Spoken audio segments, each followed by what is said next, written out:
Dan di episode kali ini, seperti yang kita sudah kasih clue sedikit, kita akan membahas tentang seorang ibu di dalam Alkitab. Sering nggak terjadi dalam kehidupan kita? Kita setia pada Tuhan, kita melakukan apa perintah Tuhan, tapi kita disalah mengerti oleh orang-orang sekitar kita. Gimana tuh, Yana? Kira-kira ada nggak sih pendeta indikator khusus bahwa doa kita itu akan dijawab atau tidak akan dijawab?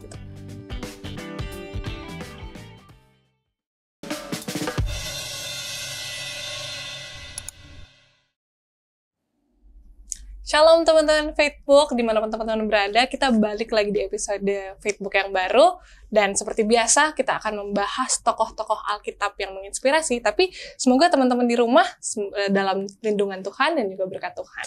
Dan saat ini, aku kembali ditemani oleh Pendeta Heinze Rusli. Pendeta, apa kabar Pendeta? Shalom. Shalom Pendeta. Kabar baik, gimana ya? Sehat-sehat ya? Puji Tuhan, sehat-sehat. Teman-teman sehat-sehat, dan kita harapkan teman-teman Facebook juga di mana saja sehat-sehat. Betul.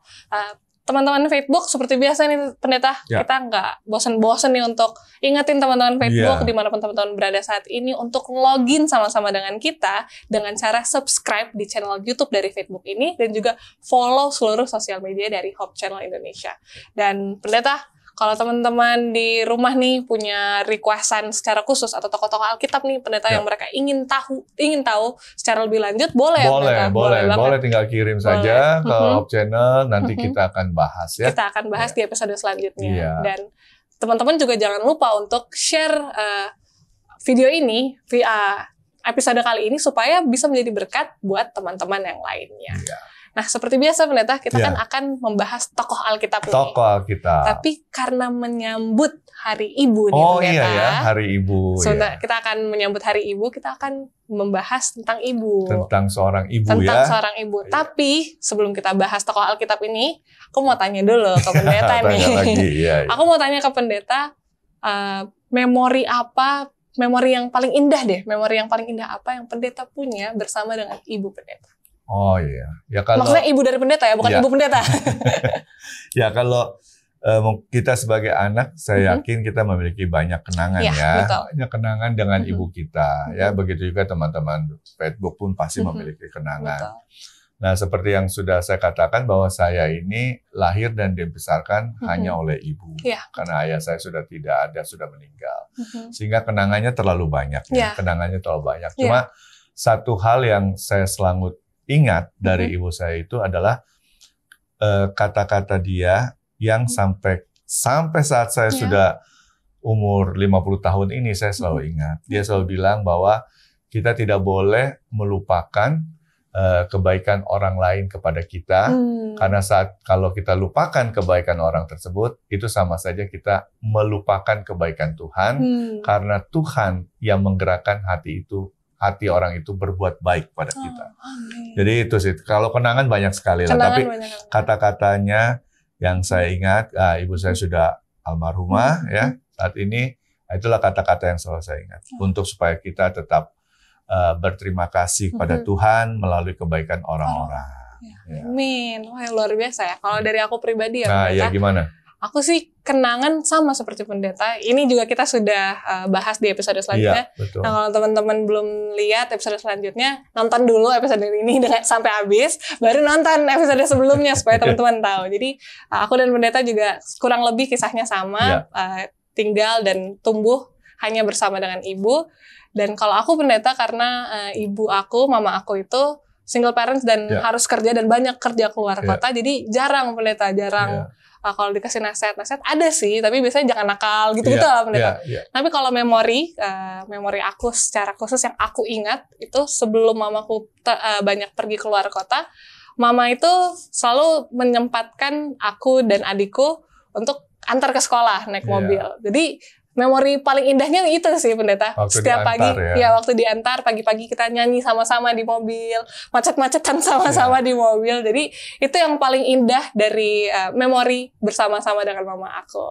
Dan di episode kali ini, seperti yang kita sudah kasih clue sedikit, kita akan membahas tentang seorang ibu di dalam Alkitab. Di dalam Alkitab. Sebetulnya sih kayak teman-teman seharusnya tahu ya pendeta, karena kisahnya nggak terlalu asing ya pendeta. Nggak terlalu asing, tapi ya mungkin teman-teman agak bingung juga karena tokoh ibu itu kan banyak di Alkitab, ya kan?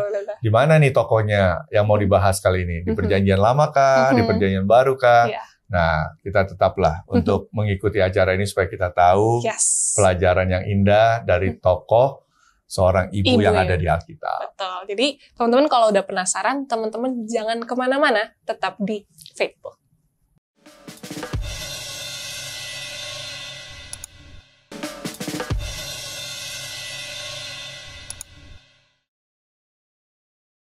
Login lagi di Facebook, What's on Your Mind. Nah, tadi pendeta di segmen sebelumnya kita sudah bahas memori tentang ibu, nasihat. Kalau pendeta nasihat yang masih diingat sampai sekarang. Aku memori, dan kita udah kasih clue sedikit bahwa episode kali ini kita akan membahas tentang tokoh ibu. Tapi seperti yang pendeta bilang, tokoh ibu tuh sebenarnya banyak sekali di Perjanjian Lama maupun Perjanjian Baru. Betul. Tapi kayaknya kalau tokoh yang ini pendeta sering dijadikan khotbah, sering dijadikan renungan-renungan kan pendeta. Teman-teman dulu mungkin sering mendengarkan dari khotbah-khotbah atau pelajaran-pelajaran di buku rohani ya tentang tokoh ini, tokoh ibu ini. Tokoh ibu ini. Jadi mungkin pelajaran kali ini itu bukan hanya kita menemukan hal-hal baru, tapi juga kita diingatkan kembali ya pendeta, karena namanya sebetulnya sih nggak terlalu asing ya. Nggak asing. Kalau dijadikan teka-teki Alkitab akan mudah untuk dijawab. Dan banyak wanita-wanita mungkin teman kita, keluarga kita yang namanya sama dengan nama tokoh ini. Jadi karena saking terkenalnya nama ini tuh sebetulnya teman-teman seharusnya nggak asing. Nah, jadi kita udah boleh spill kayak gini. Boleh. Siapa pendeta yang akan kita bahas? Jadi teman-teman Facebook sekalian, yang kita akan bahas pada kali ini adalah seorang tokoh Alkitab, wanita dari Perjanjian Lama yang bernama Hana. Siapa itu Hana? Hana, yang kalau terkenalnya pendeta, ibu dari seorang Samuel. Ibu dari Samuel. Sedangkan Samuel kita tahu adalah Nabi Samuel, ya kan, bahkan sering disebut sebagai hakim pada zaman itu karena saat itu bangsa Israel belum punya raja. Jadi peranan Samuel di dalam kehidupan orang Israel saat itu sangat-sangat signifikan sebagai pemimpin rohani khususnya. Jadi pendeta, kita akan bahas Hana dari mana nih pendeta? Berarti kita harus bahas Hana dari awal. Awal dalam arti adalah yang ada di Alkitab. Ya kan? Ya, itu tertera di dalam 1 Samuel. Jadi teman-teman Facebook dimanapun berada boleh buka Alkitab, kita lihat di 1 Samuel ya.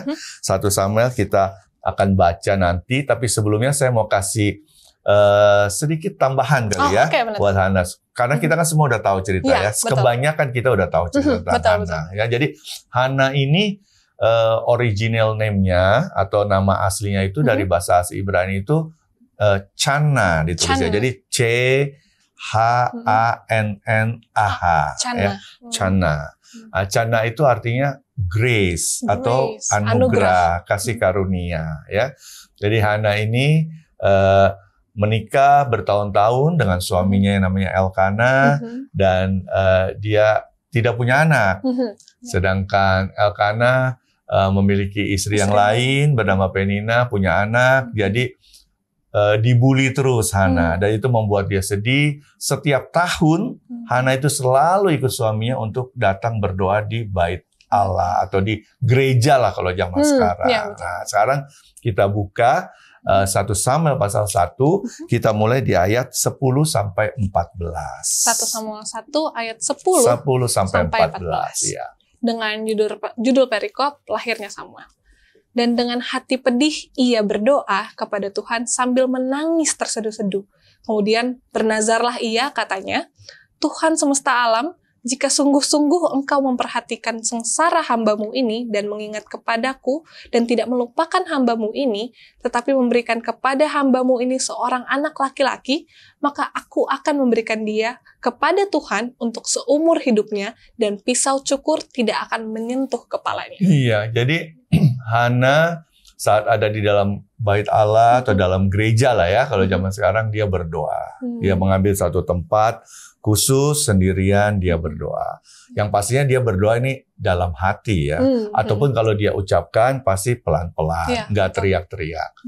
Nah, jadi berdoa. Jadi kita lihat setelah Hana berdoa, kita tahu ceritanya ya, teman-teman Facebook juga tahu, Imam Eli saat itu melihat Hana berdoa, mulutnya komat kamit. Jadi, dan mungkin pada zaman itu, seorang wanita yang berdoa dalam Ka'bah dengan tekun seperti itu jarang, ya. Sehingga Imam Eli salah sangka kan, dia berpikir, ayat selanjutnya katakan bahwa dia berpikir bahwa apa? Hana ini dalam keadaan apa? Mabuk ya, jadi ngomong sendirian gitu loh, sehingga ditegur, ya, sehingga ditegur. Nah ini ada satu pelajaran nih yang bisa kita lihat ya, teman-teman Facebook juga. Hana kita tahu seorang yang setia, ya, dia dizolimi, ya, tapi dia tetap setia kepada Tuhan, dia tetap berharap sama Tuhan, dia berdoa, dan ini menunjukkan kesetiaan dia. Tetapi disalah mengerti oleh orang lain. Kira-kira hal ini sering nggak terjadi dalam kehidupan kita? Kita setia pada Tuhan, kita melakukan apa perintah Tuhan, tapi kita disalah mengerti oleh orang-orang sekitar kita. Gimana tuh, Yana? Justru biasanya ya pendeta, kalau ketika kita jauh dari Tuhan sih, malah dizolimi sama orang-orang, dalam tanda kutip dihakimi ya, dihakimi oleh orang lain. Tapi ini kisah dari Hana ini menarik sekali karena maksudnya bahkan dia saat berdoa pun disalah mengerti sama orang lain. Ya kayak seperti serba salah ya pendeta. Tapi gimana pendeta? Ya, jadi dalam ini kita bisa lihat seperti yang tadi saya katakan, ya. Imam Eli melihat Hana, ya, itu adalah satu pemandangan, maksudnya satu hal yang jarang terjadi pada saat itu, sehingga dia mengambil kesimpulan seperti itu. Tetapi Imam Eli tidak hanya mengambil kesimpulan lalu dia diam, ya, tapi dia datang kan kepada Hana. Coba kita lihat di ayat 15 sampai 17. Ayat 15 masih di 1 Samuel. Ayat 15 sampai 17. Tetapi Hana menjawab, "Bukan tuanku, aku seorang perempuan yang sangat bersusah hati. Anggur ataupun minuman yang memabukkan tidak kuminum, melainkan aku mencurahkan isi hatiku di hadapan Tuhan. Janganlah anggap hamba ini seorang perempuan dursila, sebab karena besarnya cemas dan sakit hati, aku berbicara demikian lama." Jawab Eli, "Pergilah dengan selamat dan Allah Israel akan memberikan kepadamu apa yang engkau minta daripadanya." Iya, jadi orang yang awalnya salah mengerti, Imam Eli, setelah berbincang-bincang, dia tahu kesusahan hati atau keinginan, kerinduan dari Hana, ya.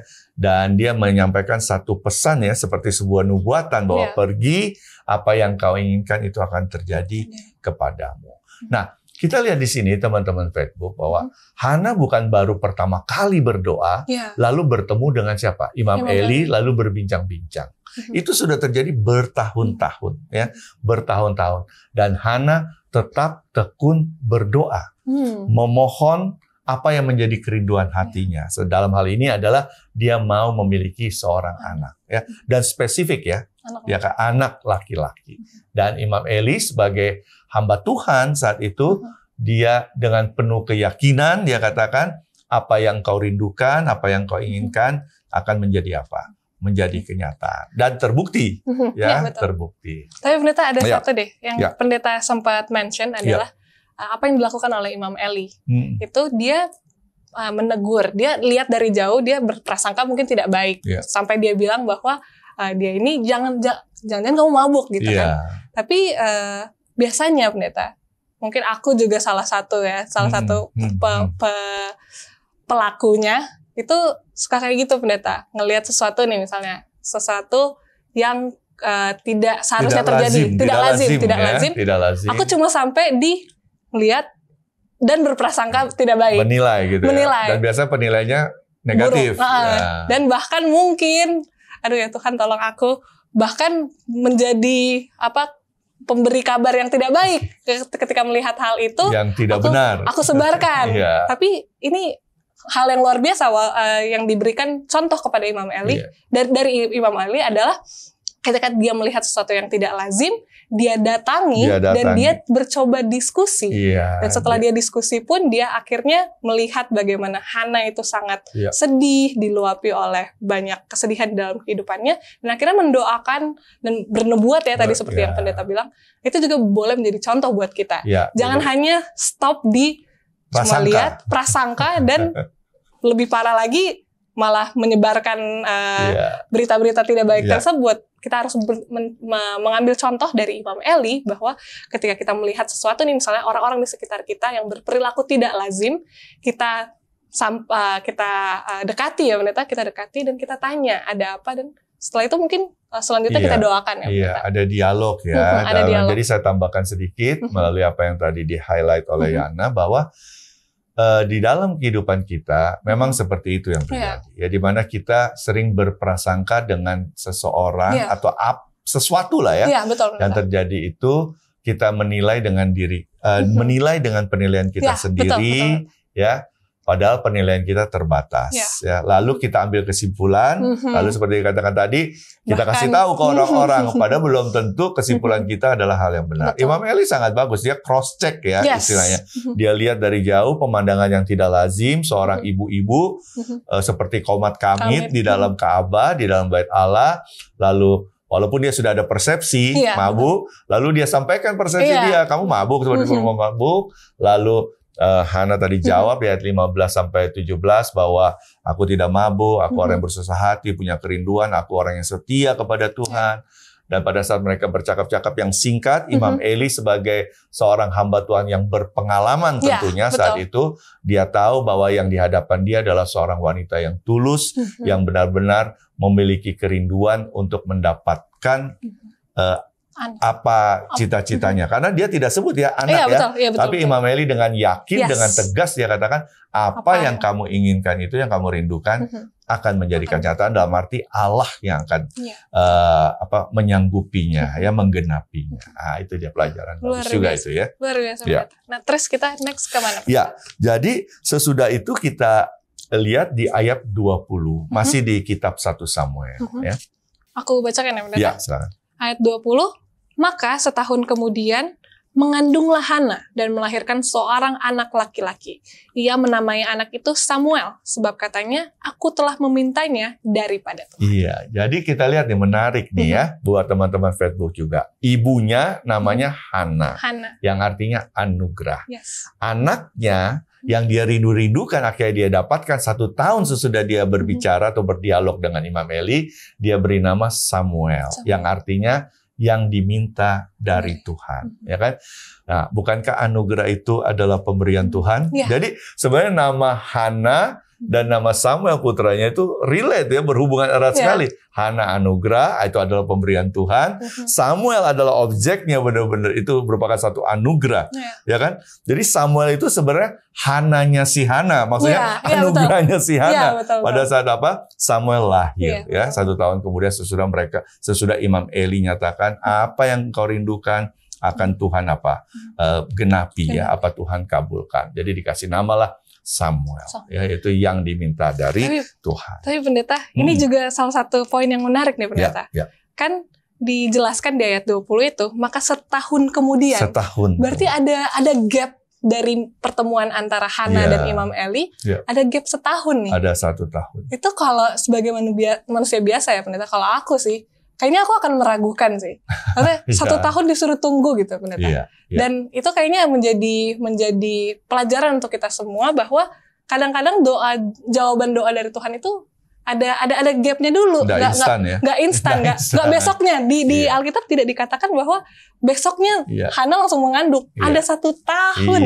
Dan pasti aku kalau jadi Hana pendeta, aduh Tuhan tolong bantu aku. Kalau aku jadi Hana, kayaknya aku akan menunggu-nunggu nih, Tuhan mana nih yang dibilang Imam Eli. Betul. Dan jangan lupa ya, sebelum ketemu Imam Eli pun yang dia tegur itu, dia kan sudah bertahun-tahun berdoa. Dikatakan nggak tahu tuh berapa tahun. Alkitab tidak jelaskan berapa tahun dia sudah berdoa sebelum dia ketemu dengan Imam Eli. Tetapi doanya yang bertahun-tahun itu dijawab Tuhan sesuai dengan apa yang Imam Eli sampaikan sebagai hamba Tuhan. Betul. Nah, coba kita lihat selanjutnya di ayat 24 sampai 28. Masih di 1 Samuel, teman-teman. Ayat 24. Setelah perempuan itu menyapih anaknya, dibawanyalah dia dengan seekor lembu jantan yang berumur 3 tahun, 1 eva tepung, dan sebuyung anggur, lalu diantarkannya ke dalam rumah Tuhan di Silo. Waktu itu masih kecil betul kanak-kanak itu. Setelah mereka menyembelih lembu, mereka mengantarkan kanak-kanak itu kepada Eli. Iya. Jadi lihat sini ya, bahwa Hana selalu berdoa. Sebelum ketemu Imam Eli, dia selalu berdoa. Dan Hana tidak kasih tahu loh bahwa dia punya janji atau nazar pada Tuhan bahwa kalau sampai Tuhan kabulkan, anak ini akan diberikan untuk pekerjaan Tuhan. Berarti akan dididik oleh Imam Eli saat dia sebagai imam, ya kan? Jadi apa yang dilakukan Hana dengan menepati janji atau nazarnya itu berbanding terbalik dengan apa yang dilakukan Anania Safira di depan Rasul Petrus. Kita ingat ya cerita itu ya. Mereka berkoar-koar, mereka bilang, oh kami akan jual, hasilnya semuanya buat Tuhan. Dan kita tahu akibatnya ya dari kebohongan mereka yang mereka tidak menepati janji atau nazar mereka. Nah, Hana walaupun orang lain tidak tahu, hanya dia dengan Tuhan yang tahu, tapi dia tetap menepati janjinya. Ya, kanak-kanak yang dimaksud itu sudah pasti Samuel. Ya, di mana Samuel akhirnya di dalam usia sangat muda. Orang-orang bilang sekitar mungkin 6-7 tahun lah usia sangat muda itu ya, di mana diberikan untuk dididik oleh Imam Eli supaya nanti Samuel menjadi apa? Pelayan Tuhan, ya, pelayan Tuhan. Ini satu pelajaran yang berharga ini. Iya, betul. Ya, sangat berharga bahwa bicara apa? Bicara komitmen mungkin ya dengan Tuhan. Ya. Pastinya teman-teman Facebook di rumah, kita juga sebagai umat Tuhan, masing-masing kita juga punya komitmen nih pastinya sama Tuhan. Apapun itu ya, orang lain nggak perlu tahu, hanya kita dan Tuhan yang tahu, dan diharapkan kita dapat apa? Menggenapi komitmen kita atau janji kita itu. Bahkan seringkali ya Pendeta, prakteknya dalam kehidupan mungkin aku juga masih lakukan, misalnya berdoa nih untuk ujian, minta hikmat, minta ini apa segala macam, udah nih udah selesai ujian, udah nggak berdoa lagi. Misalnya minta pekerjaan gitu untuk anak-anak muda, waktu baru lulus minta terus berdoa terus sama Tuhan, puasa dan lain-lain, setelah dapat pekerjaan udah selesai. Tapi apa yang dilakukan Hana ini menjadi contoh bagi kita semua bahwa dengan bertahun-tahun dia berdoa kepada Tuhan, setelah dia dapatkan, dia tidak lupa siapa yang memberi berkat tersebut. Dia tetap menepati janjinya dengan memberikan anak-anaknya yang masih muda itu kepada Samuel, kepada Imam Eli untuk menjadi pelayan Tuhan. Pelayan Tuhan. Nah, betul, itu hal yang utama ya, pelajaran yang utama yang kita dapat dari ketokohan Hana ini ya, anugerah, grace ini. Nah, yang menarik ya, khususnya buat teman-teman Facebook juga, bahwa mungkin sebagian kita, sebagian kita berpikir Hana punya anak hanya Samuel aja yang diserahkan. Ya. Nah, coba kita lihat di 1 Samuel, sekarang pasal 2, ayat 20 dan 21. Coba kita lihat. 20 dan 21. 1 Samuel 2 ayat 20 dan 21. Lalu Eli memberkati Elkana dan istrinya, katanya, Tuhan kiranya memberikan keturunan kepadamu dari perempuan ini, pengganti yang telah diserahkannya kepada Tuhan. Sesudah itu pulanglah mereka ke tempat kediamannya. Dan Tuhan mengindahkan Hana sehingga dia mengandung dan melahirkan 3 anak laki-laki dan 2 anak perempuan lagi. Sementara itu makin besarlah Samuel yang muda itu di hadapan Tuhan. Luar biasa ya. Jadi mungkin sebagian kita ada yang berpikir Hana tuh punya anak cuma 1. Tapi dari ayat ini jelas bahwa Hana punya anak lagi 3 laki-laki dan 2 perempuan. Berarti anak dia total 6. Bayangkan ya, pada saat dia menepati janjinya, dia berikan anaknya untuk melayani Tuhan, Tuhan menggantinya dengan berlipat, 5 kali lipat. Itu luar biasa ya. Mungkin kita nggak fokus berapa kali lipat, tapi di sini yang kita fokus adalah bagaimana Tuhan mengasihi, memberkati orang-orang yang menepati janjinya kepada Dia. Ya, sehingga diberkati dapat 5 anak lagi. Dan tentunya itu menjadi sukacita luar biasa ya buat Hana dan keluarganya. Mereka memiliki 5 anak lagi selain Samuel yang sebagai apa? Sebagai hamba Tuhan. Dan ayat tadi kayaknya mirip dengan apa yang Lukas tulis tentang Tuhan Yesus ya. Makin bertambah besar di hadapan Allah dan manusia. Ini juga ya, makin bertambah besar di hadapan Allah. Tentu besar itu bukan fisik ya, tapi pasti besar karakternya, ya kan? Besar di dalam apa? Di dalam nanti dia akan menyelesaikan misi yang Tuhan berikan bagi Samuel sebagai pemimpin rohani orang Israel nanti, ya gitu. Wah, luar biasa Pendeta, ini pelajaran kita ini semakin seru Pendeta. Seru. Tapi kita harus berhenti sejenak Pendeta. Kita akan bahas lebih banyak lagi tentang Hana di segmen selanjutnya. Jadi teman-teman jangan kemana-mana, tetap di Facebook.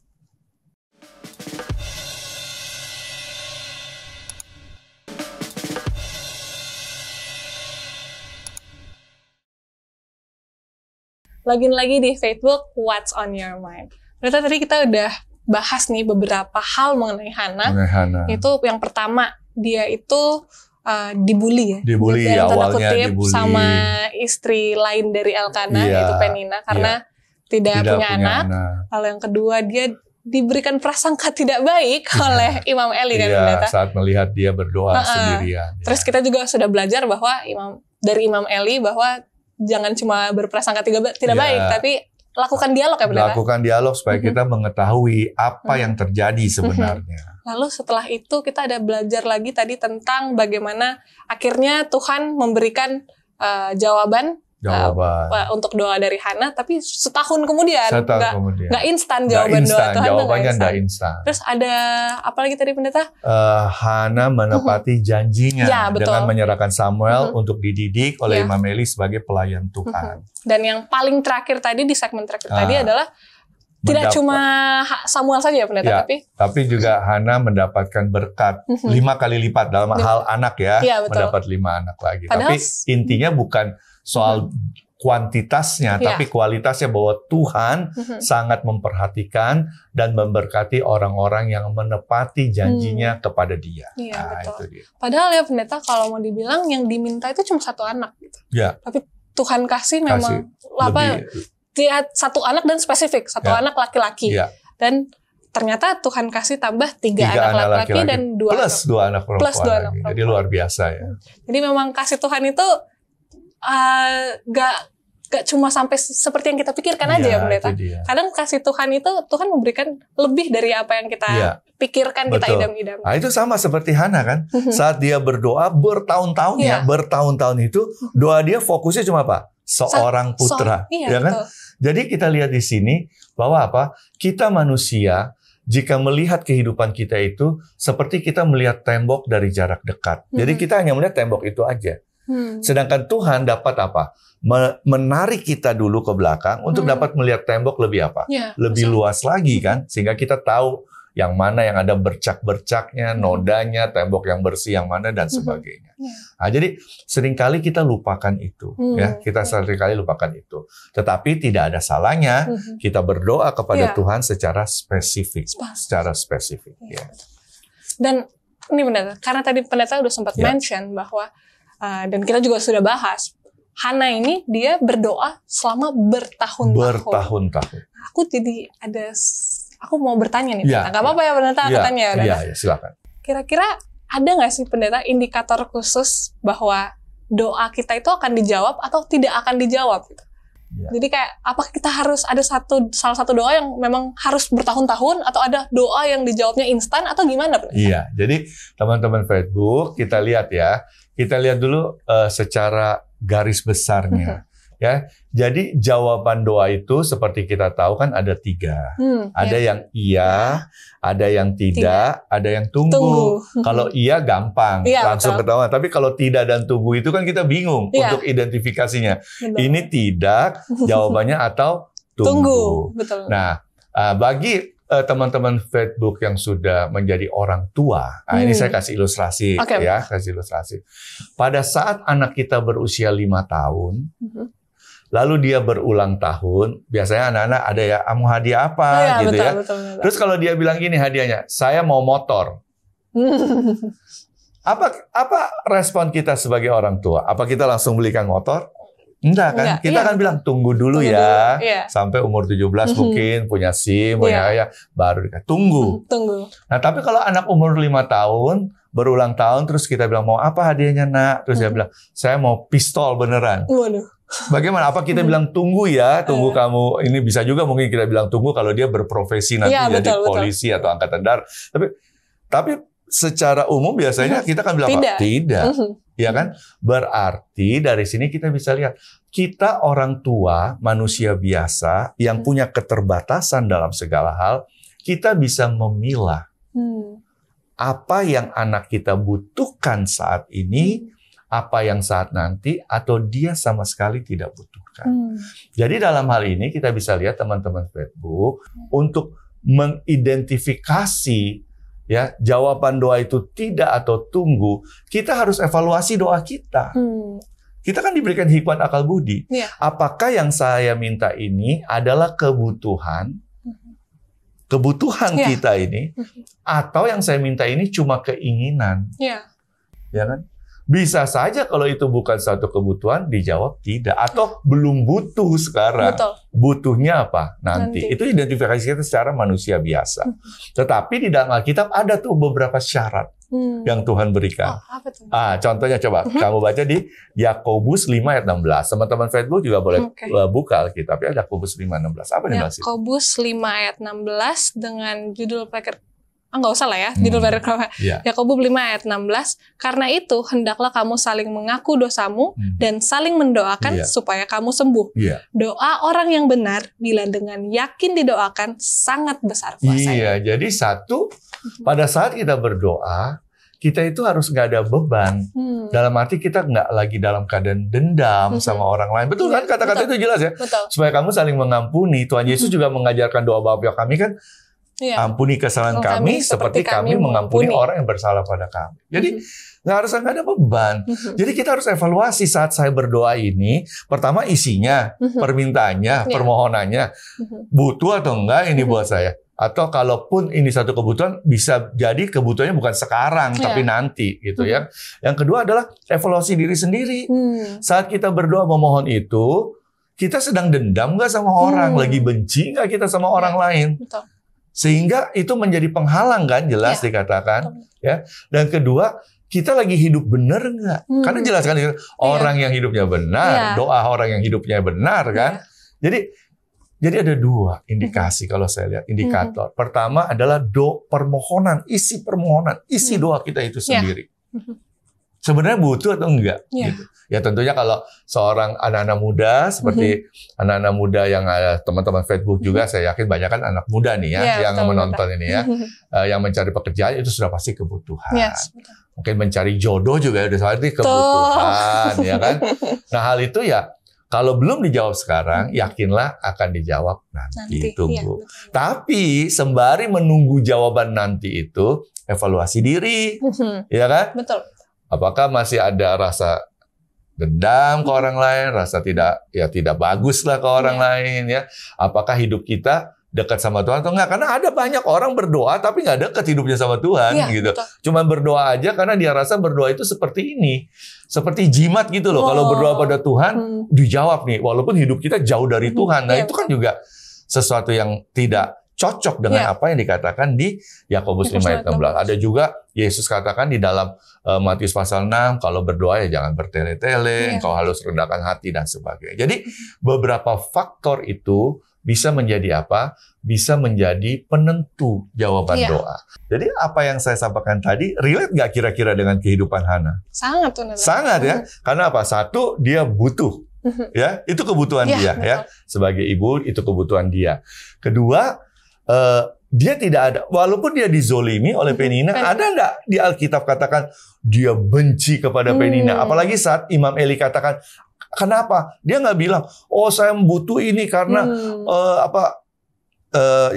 wanita yang lain menzolimi saya. Enggak kan? Dia nggak ada ngomong soal Penina.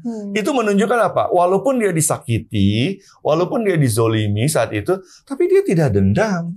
Dia hanya meminta dengan sungguh-sungguh apa yang dia butuhkan. Dia nggak fokus sama penzoliman yang terjadi dalam hidup dia yang dilakukan Penina. Enggak. Ya kan? Dia hanya fokus sama apa yang dia butuhkan. Apa yang dia butuhkan. Dan memang pasti dia adalah apa? Seorang wanita yang benar di hadapan Tuhan. Karena iman Eli, ya kan, confirm itu kan, dengan mengatakan, aku bukan wanita dursila. Imam Eli percaya, dan Imam Eli katakan, apa yang kau rindukan atau kau inginkan dapat apa? Akan Tuhan kabulkan. Jadi pas dong ya, Hana dengan apa yang tadi kita sampaikan tentang doa dan iman pastinya di situ. Nah ini juga benar yang menjadi pelajaran bagi kita semua adalah iman dari Hana bagaimana bertahun-tahun pendeta. Bertahun-tahun dia berdoa untuk hal yang sama sambil yang pendeta bilang tadi dizolimi. Itu kan bukan hal yang mudah, pendeta. Aku sudah pernah ini pendeta sudah pernah share di episode sebelumnya bersama dengan pendeta Dedi waktu itu. Ya kalau teman-teman mau nonton selengkapnya boleh ke episode selanjutnya, episode sebelumnya. Aku cerita di situ pendeta, aku menunggu jawaban dari Tuhan mengenai kondisi di mana aku nggak paham apa yang Tuhan mau lakukan di dalam kehidupan aku. Karena dari kondisi yang bisa dibilang kondisi baik, tiba-tiba terjadi kondisi yang kurang menyenangkan, dan itu berlangsung selama 8 bulan, pendeta. Berlangsung selama 8 bulan, dan aku berandai-andai sebetulnya apa sih yang Tuhan ingin lakukan ke aku, dan bahkan aku waktu itu, aku bisa mengakui aku tidak mempunyai iman seperti Hana. Aku tidak berdoa dengan sungguh-sungguh dan bertahun-tahun, tapi aku hanya bertanya-tanya aja sama Tuhan. Tuhan, sebetulnya apa sih yang Tuhan mau lakukan di dalam kehidupan aku? Itu 8 bulan itu susah sekali, pendeta. Tapi apa yang dilakukan oleh Hana, bertahun-tahun dan jauh berdoa. Lebih panjang itu jauh waktunya. Lebih panjang, pendeta. Dan bahkan setelah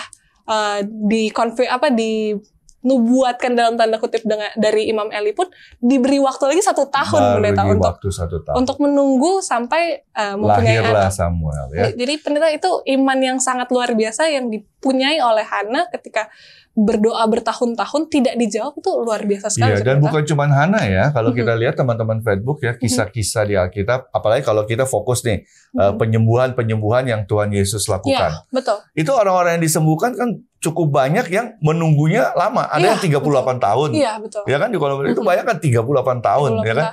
Ada juga Bartimeus yang kita nggak tahu berapa tahun dia buta. Ada yang di Yohanes pasal 9 orang buta sejak lahir, nggak tahu tuh waktu saat ketemu Yesus disembuhkan umur berapa tuh dia, pokoknya sejak lahir, ya kan. Lalu ada yang wanita sakit pendarahan 12 tahun. Nah, itu semua kan waktu semua tuh, ya. Waktu dan waktunya nggak sedikit ya. Ya kita ngomong begitu karena kita tahu dari sejarah kita baca. Tapi coba kalau kita yang mengalaminya, kita yang menjadi orang yang lumpuh di Bethesda itu, kolam Bethesda, kita yang jadi wanita yang sakit pendarahan 12 tahun, itu kan, waduh, menunggu begitu lama, kita ya dalam arti mungkin sebagai manusia biasa goyang juga iman kita. Betul. Tetapi dari tokoh-tokoh Alkitab ini dan tentunya Hana, karena kita sedang bahas Hana sekarang, kita bisa melihat ya. Benar yang dikatakan Yakobus, orang benar itu doanya dijawab. Tapi kan tidak dibilang doanya dijawab segera. Iya, betul. Enggak kan cuma dibilang doanya dijawab gitu. Memang tunggu dan tidak itu kita perlu penalaran rohani. Kita perlu hubungan yang erat sama Tuhan. Karena hanya orang-orang yang memiliki hubungan yang erat sama Tuhan, dia yang tahu membedakan mana tidak, mana tunggu. Karena dia punya hubungan erat sama Tuhan. Sedangkan kebanyakan umat Tuhan saat ini, hari ini dekat sama Tuhan, 2 hari jauh. Minggu depan lebih jauh lagi. Bulan depan terlalu jauh. 3 bulan balik lagi sama Tuhan. Dan artinya apa? Kehidupan kita tidak konsisten. Jadi inkonsistensi ini yang menyulitkan kita untuk mengidentifikasi doa yang kita sampaikan ini, jawabannya tidak atau tunggu ini. Sebab buat mereka konsisten kan? Hana konsisten, berdoa terus sampai Imam Eli lihat dia dan terjadilah dialog itu, ya kan? Yang lainnya juga konsisten, ya, wanita yang 12 tahun sakit pendarahan, karena kata-katanya jelas saat Yesus menyembuhkan mereka, Bartimeus, kata-katanya jelas tuh, imanmu telah menyelamatkan engkau, iya kan? Jadi berarti apa? Konsisten kan mereka dalam iman. Jadi mereka disembuhkan. Bukan sekedar permohonan mereka atau mujizat kesembuhan yang Yesus berikan, tapi apa? Iman orang-orang tersebut yang konsisten, yang bertumbuh walaupun keadaan tidak apa, seperti yang kamu bilang tadi, tidak menyenangkan, tidak kondusif dan sebagainya. Ya. Udah banyak sekali nih ya pelajarannya luar biasa ya dari Ibu Hana ya. Ibu Hana dan banyak sekali ternyata yang bisa kita praktekkan di dalam kehidupan kita. Tapi kita harus berhenti nih pendeta. Kita harus ke kesimpulan di next segment. Jadi teman-teman jangan kemana-mana, tetap di Facebook.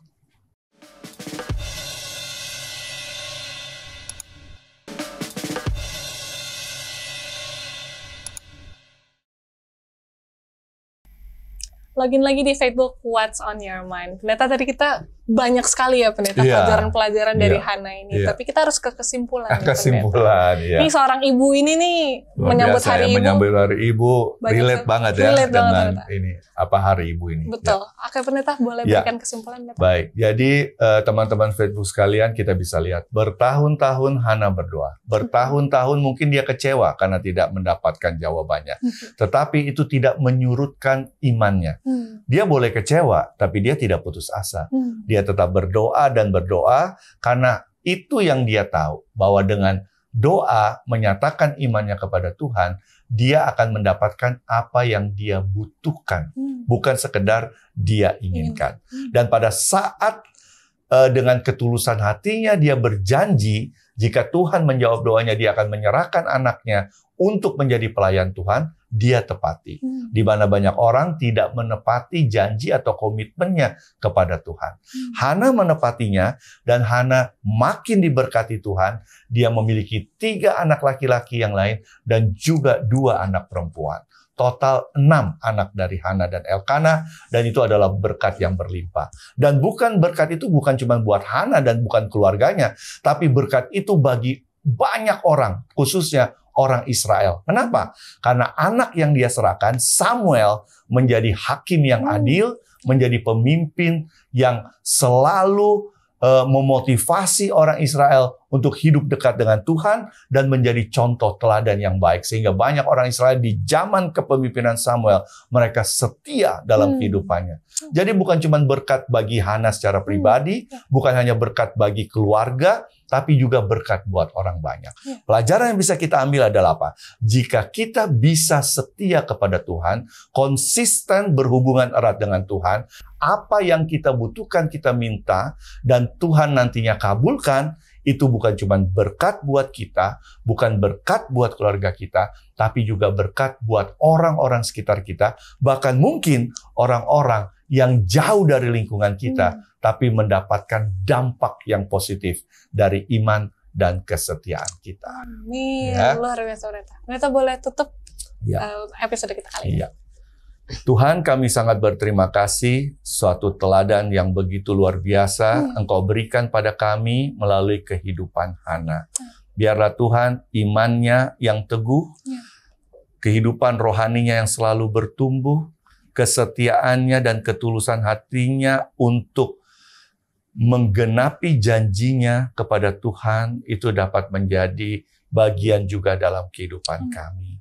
Khususnya bagi kami semua Tuhan, yang masih mengharapkan doa kami dijawab. Biarlah Tuhan Kau akan menjawab sesuai dengan waktu-Mu, dan tentunya ini menjadi satu sukacita dan kehidupan yang indah bersama Engkau yang kami dapatkan. Ampuni Bapa segala dosa kami, doa ini semua kami alaskan di dalam nama Tuhan Yesus yang telah menjadi juru selamat kami. Amin. Amin. Terima kasih banyak pendeta untuk pelajaran yang luar biasa di episode kali ini. Puji Tuhan. Puji Tuhan.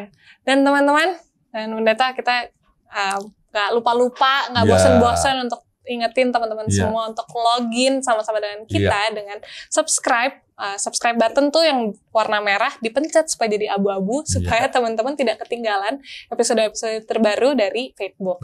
Dan selain itu teman-teman juga boleh follow seluruh sosial media dari Hope Channel Indonesia, dan supaya teman-teman juga bisa terus-menerus update ya pendeta, update tentang info-info dari Hope Channel.